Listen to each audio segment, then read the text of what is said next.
As they sang, the hobbit felt the love of beautiful things made by hands, and by the cunning and by magic moving through him, a fierce and jealous love, the desire of the hearts of dwarves. Then something Tookish woke up inside him, and he wished to go and see the great mountains, and hear the pine trees and the waterfalls, and explore the caves, and wear a sword instead of a walking stick. He looked out of the window. The stars were out in a dark sky above the trees. He thought of the jewels of the dwarves shining in the dark caverns. Suddenly, in the wood, beyond the water, a flame leapt up. Probably somebody lighting a wood fire, and he thought of plundering dragons settling on his quiet hill and kindling it all to flames. He shuddered, and very quickly he was playing Mr. Baggins of Bag End on the hill again. He got up trembling. He had less than half a mind to fetch the lamp, and more than half a mind to pretend to and go and hide behind the beer barrels in the cellar, and not come out again until all the dwarves had gone away. Suddenly he found that the music and the singing had stopped, and they were all looking at him with eyes shining. "Where are you going?" said Thorin, in a tone that seemed to show he had guessed both halves of the hobbit's mind. "What about a little light?" said Bilbo apologetically. "We like the dark," said the dwarves. "Dark for dark business. There are many hours before dawn." "Of course," said Bilbo, and sat down in a hurry. He missed the stool and sat in the fender, knocking over the poker and shovel with a crash. "Hush!" said Gandalf. "Let Thorin speak." And this is how Thorin began. "Gandalf, dwarves, and Mr. Baggins, we are not together in the house of our friend and fellow conspirator, this most excellent and audacious hobbit. May the hair on his toes never fall out. All praise to his wine and ale."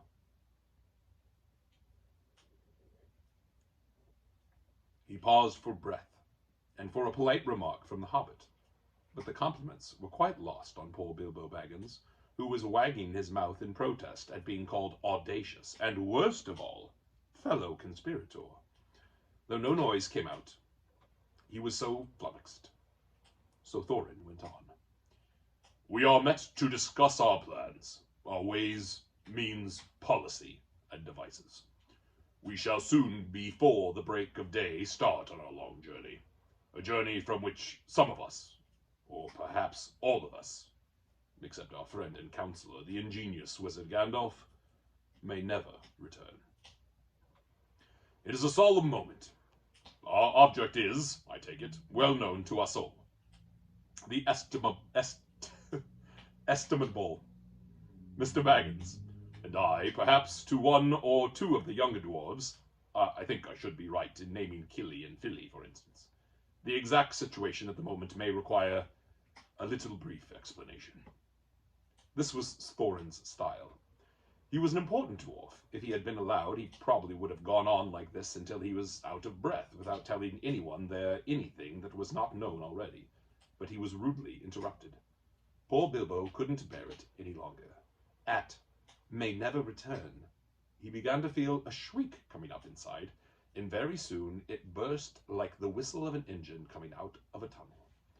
All the dwarves sprang up, knocking over the table.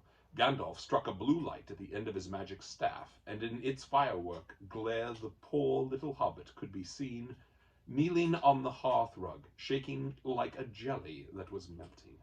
Then he fell flat on the floor and kept on calling out, "Struck by lightning! Struck by lightning!" over and over again. And that was all they could get out of him for a long while. So they took him and laid him out of the way on the drawing-room sofa with a drink at his elbow, and they went back to their dark business. "Excitable little fellow," said Gandalf, as they sat down again. "Gets funny queer fits, but he is one of the best, as fierce as a dragon in a pinch." If you have ever seen a dragon in a pinch, You will realize that this was poetical exaggeration applied to any hobbit, even to old Took's great-granduncle Bullroar, who was so huge, for a hobbit, that he could ride a horse. He charged the ranks of the goblins of Mount Graham in the Battle of the Green Fields and knocked their king Gulfimble's head clean off with a wooden club. It sailed 100 yards through the air and went down a rabbit hole, and in this way the battle was won and the game of golf invented at the same moment. In the meanwhile, however, Bullroar's gentler descendant was reviving in the drawing room. After a while and a drink, he crept nervously to the door of the parlour. This is what he heard Glowin speaking. "Humph!" It was some snort, more or less like that. "Will he do you think? It is all very well for Gandalf to talk about this hobbit being fierce, but one shriek like that in a moment of excitement would be enough to wake the dragon and all his relatives and kill the lot of us. I think it sounded more like fright than excitement. In fact, if it had not been for the sign on the door, I should have been sure we had come to the wrong house. As soon as I clapped eyes on the little fellow bobbing and puffing on the mat, I had my doubts. He looks more like a grocer than a burglar." Then Mr. Baggins turned the handle and went in. The Took side had won. He suddenly felt he would go without bed and breakfast to be thought fierce. As for little fellow bobbing on the mat, it almost made him really fierce. Many a time afterwards, the Baggins part regretted what he did now, and he said to himself, "Bilbo, you were a fool. You walked right in and put your foot in." "Pardon me," he said, "if I have overheard words that you were saying. I don't pretend to understand what you are talking about, or your reference to burglars, but I think I am right in believing," this is what he called being on his dignity, "that you think I am no good. I will show you. I have no signs on my door. It was painted a week ago, and I am quite sure you have come to the wrong house. As soon as I saw your funny faces on the doorstep, I had my doubts, but treat it as the right one. Tell me what you want done, and I will try it. If I have to walk from here to the east of East and fight the wild werewolves in the last desert. I had a great-great-great-granduncle once Bullroar took, and—" Yes, but that was long ago," said Glowin. "I was talking about you, and I assure you there is a mark on this door, the usual one in the trade, or used to be. Burglars wants a good job, plenty of excitement and reasonable reward. That is how it read. You can say expert treasure hunter instead of burglar, if you like. Some do. It's all the same to us. Gandalf told us there was a man of the sort in these parts, looking for a job at once, and that he had arranged for a meeting here this Wednesday tea time." "Of course there is a mark," said Gandalf. "I put it there myself, for very good reasons. You asked me to find the 14th man for your expedition, and I chose Mr. Baggins. Just let any one say I chose the wrong man, or the wrong house, and you can stop at 13, and have the bad luck you like, or go back to digging coal." He scowled so angrily that Glowin and the dwarf huddled back in his chair, and when Bilbo tried to open his mouth to ask a question, he turned and frowned at him, and stuck out his bushy eyebrows, till Bilbo shut his mouth tight with a snap. "That's right," said Gandalf. "Let's have no more argument. I have chose Mr. Baggins, and that ought to be enough for all of you. If I say gins, and that ought... If I say he is a burglar he is, or will be when the time comes. There is a lot more in him than you guess, and I deal more than he has any idea of himself. You may, possibly, all live to thank me yet. Now, Bilbo, my boy, fetch the lamp, and let's have a little light on this." On the table, in the light of a big lamp with a red shade, he spread a piece of parchment, rather like a map. "This was made by Thror, your grandfather, Thorin," he said in answer to the dwarves' excited questions. It is a plan of the mountain. I don't see that this will help much, said Thorin disappointedly after a glance. I remember the mountain well enough and the lands about it, and I know where Mirkwood is and the withered heath, where the great dragons bred. There is a dragon marked in red on the mountain, said Balin, but it is easy enough to find him without that, if we ever arrive there. There is a point that you have noticed, said the wizard, and that is the secret entrance. You see that rune on the west side, and the hand pointed to it from the other runes. That marks a hidden passage to the lower halls. It may have been secret once, said Thorin, but how do we know that it is secret any longer? Old Smaug has lived there long enough now to find anything there is to know about those caves. He may, but he can't have used it for years and years. Why?